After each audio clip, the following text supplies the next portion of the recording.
First, we know that wherever Jesus is, a crowd is sure to follow.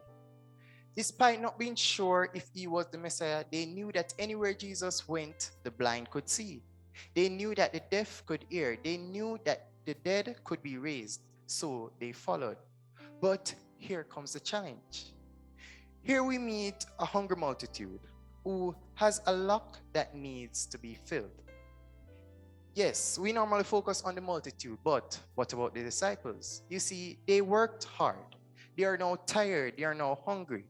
You see, similarly, many of us have a lack that needs to be filled.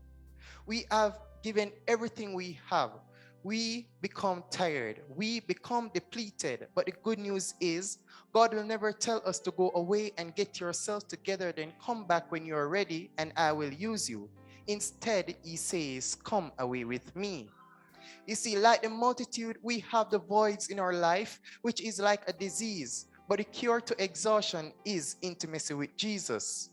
Sometimes we say to God that you told me I would be replenished. You told me that you had something you wanted to give me.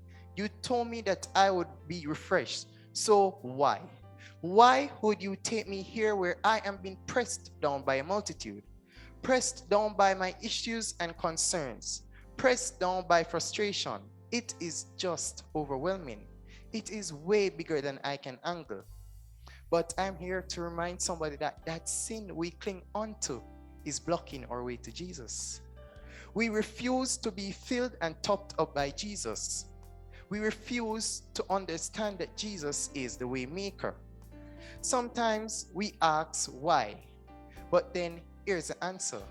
You see, if we jump to Luke chapter 9, verse 16, that's Luke chapter 9, verse 16. And it says, then he took the 5 loaves and the 2 fishes and looked up to heaven. He blessed them and brake and gave to disciples to set before the multitude. If you didn't realize it from just that text, then I'm going to point it out. You see, the scriptures told us that 5 loaves and 2 fish are the gifts to the multitude. But what you didn't realize is that the multitude was a gift to the disciples.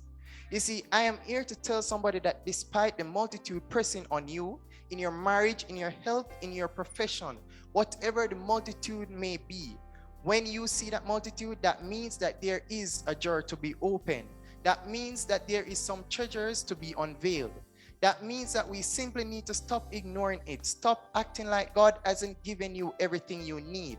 See, just realize that your little talent, your little money, your little dream, your little time, your little bit is all that Jesus needs to pull it off. You see, he just needs that you to trust him and place it into the hands of a multiplying master. You see, church, that multitude was what caused the disciples to open their jars and pulled out their treasure.